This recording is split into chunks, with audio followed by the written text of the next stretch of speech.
Hello, my living things, family and friends. Welcome back to the channel, guys. Y'all, yes, we are here for another chapter, or I think we're going to do maybe half a chapter again because I was looking at chapter 14. You guys know we are reading Viola Davis's book.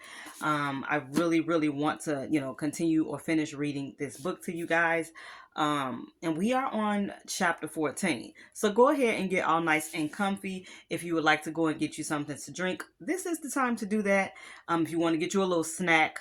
So you guys know I have been reading the book, and you do not have to just sit there and watch me read the book if you don't want to. You definitely can play me in the background.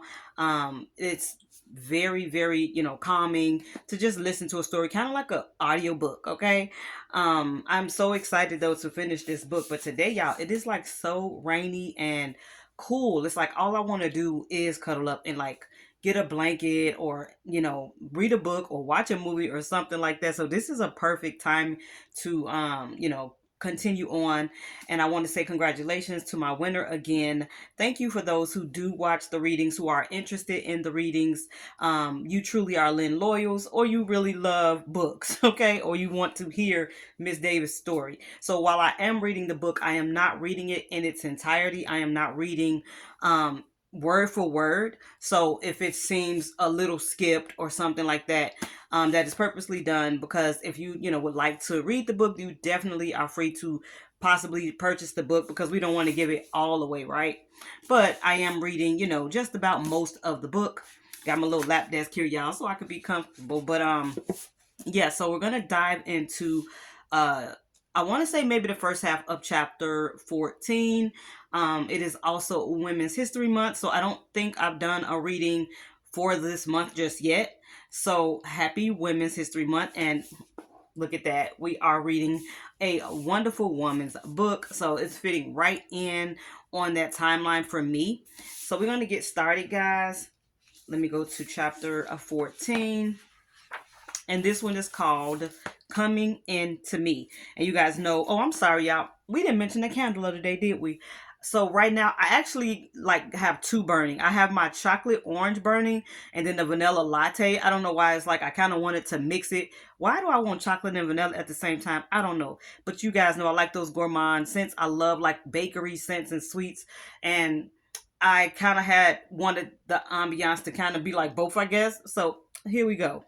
Coming Into Me, chapter 14. And you guys know they all start off with a quote at the top. So this one says, I did not come here for food. My stomach is full. I did not come here for food. I came for much more than that. And this is a Mandika ritual song, guys. Into the chapter says, the orientation at Juilliard was a blur. Partly because I was squeezing in the start of a major part of my life, and partly because of the apartment. Really, I didn't understand the living in New York. I just thought all of the apartments looked like George Jefferson apartment. Before I accepted my position at Juilliard, I really had to get my money lined up. I had Rhode Island Foundation money and savings from working as an actress and my day job at Providence Performing Arts Center. I was on a budget as well.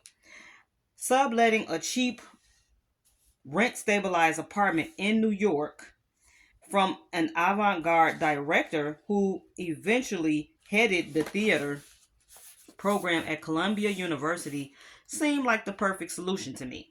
She came up to me after one of the plays that I had did at Trinity Prep or Rep. I had told her I had been accepted to Juilliard, and she was impressed and said, I have an apartment for you. Oh my gosh. You see how God works? Oh my God.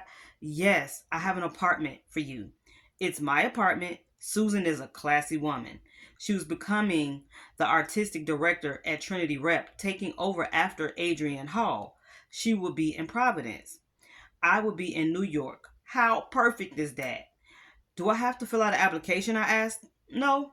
If you want to, it's yours, she says. Well, how much is it a month? She says it's $290.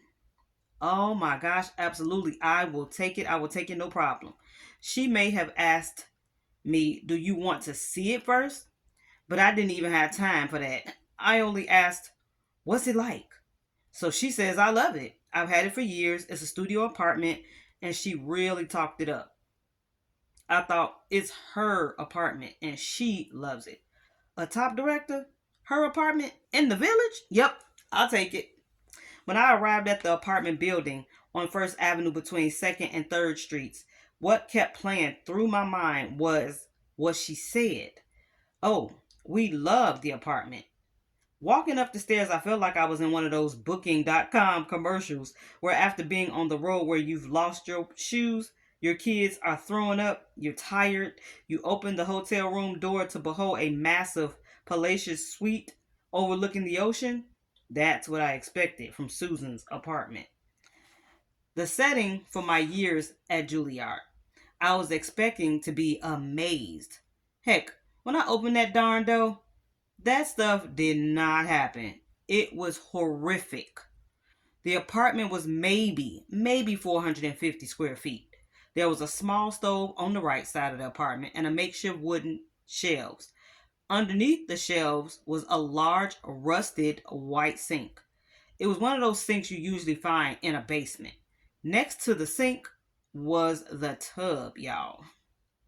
Right in the center of the apartment was a tub that had rust stains on it.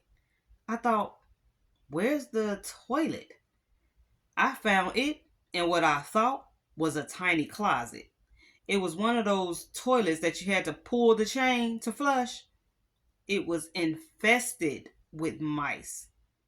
Infested. They were coming out of the holes in the floorboards. At night, you could hear them coming up, eating all the food on the shelves. Oh, y'all. It was no surprise because of my childhood that totally set her off, y'all. I was killing up to a dozen a day. I could hear the trap snapping. I would then toss the entire trap, mice and all, into the trash. No way would I touch it. I called her one weekend. Susan, you got mice in this apartment. And she said, I never remember us having mice. Viola, Susan, there are mice here. I'm killing up to a dozen a day. You got to help me out. Call the landlord. I can't go back, is what I was thinking. Nothing. I told Susan I'm only keeping it to the end of the year. She may have given me some money off the rent. As I mentioned, it was rent stabilized. She had had it for decades, though. Maybe the mid 90s? I was working with someone in San Francisco to whom I told this apartment story too. And in the middle of the conversation, he said to me, I remember Susan Lawson. People said that she had the worst apartment that anyone had ever had in their life. It was common knowledge among New York actors. At the time, the area wasn't all that much better than the apartment. The F train almost never worked. When I got off the train, I saw the same homeless people. The same woman had always had a new bruise on her face. You could tell she was being beaten within an inch of her life every day. Then I would walk to my building and often find blood at the front door, cordoned off with police tape. This was because of CBGB, a former biker bar, now a dive bar where some of the greatest rockers had started, like Patti Smith and the B-52s, Blondie, Joan Jett, and the Black Hearts. The Talking Heads. At night, the place was rowdy, and the rowdiness culminated in a lot of vomit and blood, and at my front door. The apartment was never cold. It kept heat. I always had hot water. The toilet always flushed. That's the extent of what good came from living there.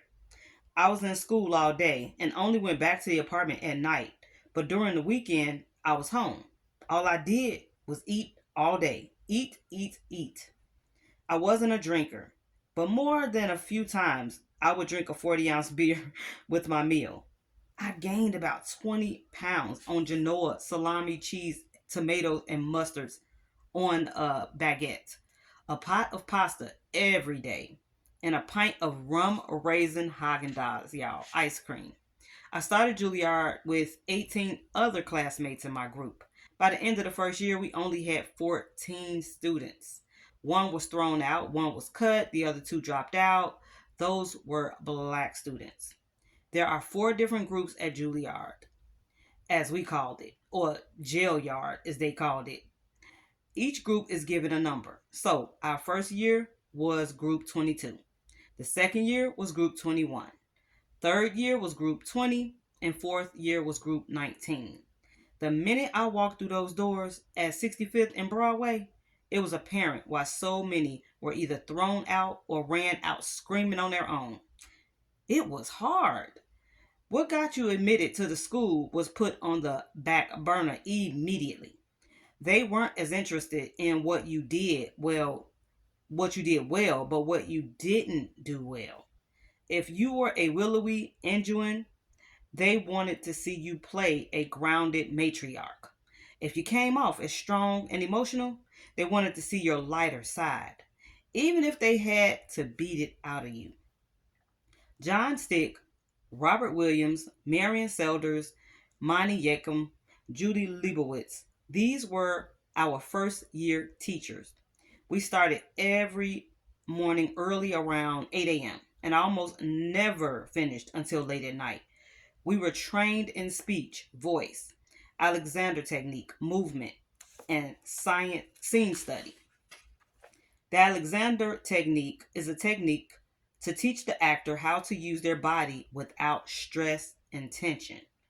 First year students didn't act with second year, third year, or fourth year students because each year had its own objectives and it was its own group. First year is about discovery. We did a Shakespeare play. They just want to see what you got. It was directed by a great actor, though, who's now gone. Her name was Marion Sells. You could do whatever you wanted. For the next project, you're given a role that is completely different from you, a role nobody would cast you in. I played a character named Lily in Wilderness by Eugene O'Neill. She was completely self effacing, walked in really small steps, had a unique voice, barely audible, always shy. Between all day at school, a crappy apartment, undiagnosed trauma and anxiety issues, and being on my own in NYC, I was overwhelmed. I fell asleep in class all the time. My friend Michelle would wake me up. Great actors would come to the school to perform, and I would fiend excitement. Take a front row seat to these events, and within a time, my head was back, y'all. My mouth wide open and my eyes would be rolling back. Michelle would wave frantically, mouthing, "Wake up, girl, wake up." It was arduous listening and watching guest actors perform. White playwrights coming in to speak, and white projects and white characters. A European approach to the work, the speech, the voice, movement. Everyone was geared toward modeling and shaping you into a perfect white actor. The unspoken language was that they set the standard, that they're better. I'm a dark skinned black actress with a deep voice. No matter how much I adhere to the training, when I walk into the world, I will be seen as a dark skinned black woman with a deep voice. When I got out there in the world, I would be called for jobs based on, well, me. I had to make peace with that. And I admit there are some classical playwrights and contemporary ones that I never want to perform anyway. If actors come into the school and were already working, they were strongly told to stop. Jazz, gospel, tap, modern, any ethnic material was on the forbidden list. We called on all those above when we created the MLK celebration. It was our rebellion. We were told it would ruin our instrument. Well, our soul was our instrument too. Very few members of the faculty would even come to it. We felt racially and individually neutered by a philosophy built on forgetting about ourselves and birthing someone artistically acceptable. Someone whites could understand. Nevertheless, our passion and will to perform matched the lack of acknowledgement of our contribution to the school. In other words, Their ignorance made us fight even harder for ourselves and our craft. Juilliard forced me to understand the power of my blackness. I spent so much of my childhood defending it, being ridiculed for it, then in college proving I was good enough. I had compartmentalized me. At Juilliard, I was mad. I was always assigned the opening speech for the MLK celebration and Lori Carter, who was black, and the dean always said, "Let it rip, speak your mind." It was a validation of a voice weighed down by trauma, shame, insecurity. Here was Lori, who found the small space inside of me that still had life and hope, and she had pulled it out. The first ceremony at Avery Fisher Hall, I walked out on stage and told a story. It was a story of a slave in the Caribbean. He was always running away. He was a big, strong man who didn't want to be controlled. Every time he ran away, he would be found and beaten. Once he was beaten, he would run away again. Finally, to stop him, once and for all, they decided to kill another slave. The body of the dead slave was put on the runaway's slave's back. Wow, y'all. They tied it tight. They made him work in the hot sun all day and night with that body on his back. They made him sleep and eat with it on his back. The body started to decompose. The big, strong man began to lose his appetite. His body became infected by the carcass and he began to waste away until he finally died. And I asked, how many black people in the audience feel like you have a body tied to your back? How many of you are trying to live and strive in a culture that has weighed us down and is more interested in our demise than in our life?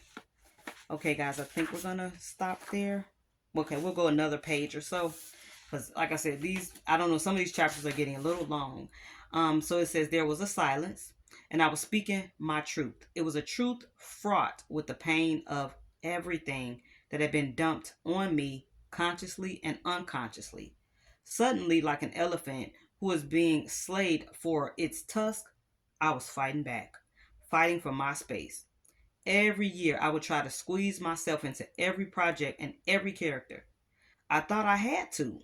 Corsets and huge European wigs that never fit over my braids.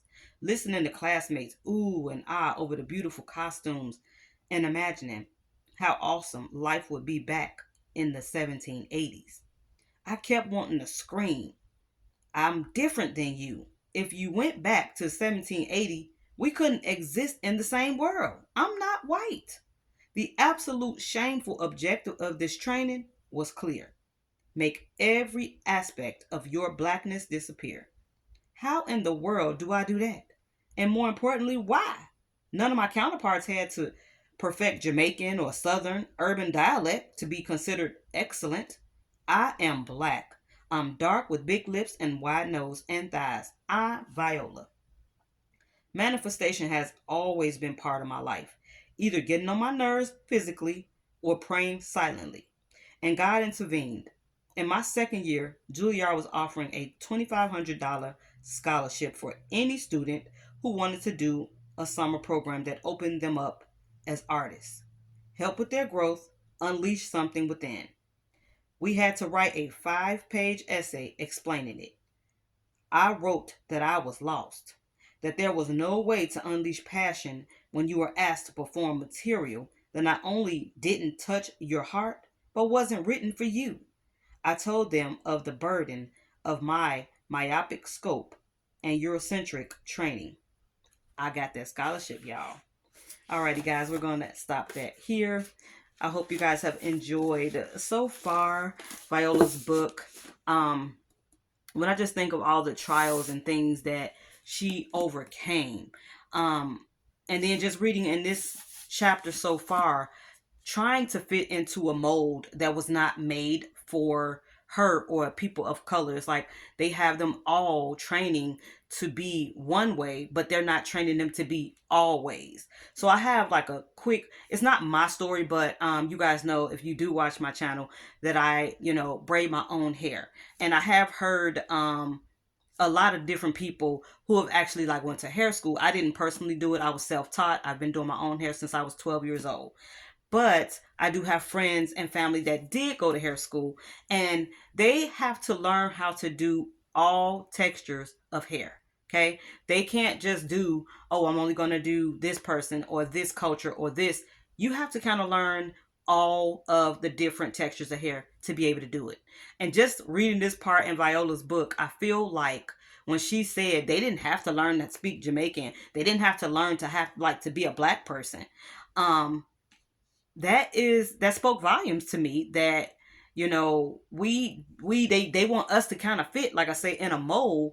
But when you're not that thing, you can't be what you're not. What's deeply inside of you is gonna come out. No matter what, it's gonna come out. And I feel like we should share that beauty no matter what, because that's what makes us us, right? So when we see her acting right now in the movies and TV shows, you do see that little bit of her. You see that fight in her. You see her determination. She does come out in her acting. We can see that. And so I am really, like I said, loving that I am on this book right now for Women's History Month. And I am really enjoying rereading this to you guys. Alrighty, guys, if you have any quick stories or something come to mind as I read this, go ahead and put it down in the description box. Oh, and to my winner, that's what I didn't even finish that thought. I'm so sorry. In my last reading, I did have a surprise like pop-up giveaway just to say I appreciate you guys watching the readings. Your package, if you haven't already got it, is on the way. Your prize is already on its way to you. Like I say, if you haven't received it already, it should be to you. Alrighty, guys, don't forget to hit that like before you go, and I appreciate you guys always. I'm gonna catch y'all in the next one.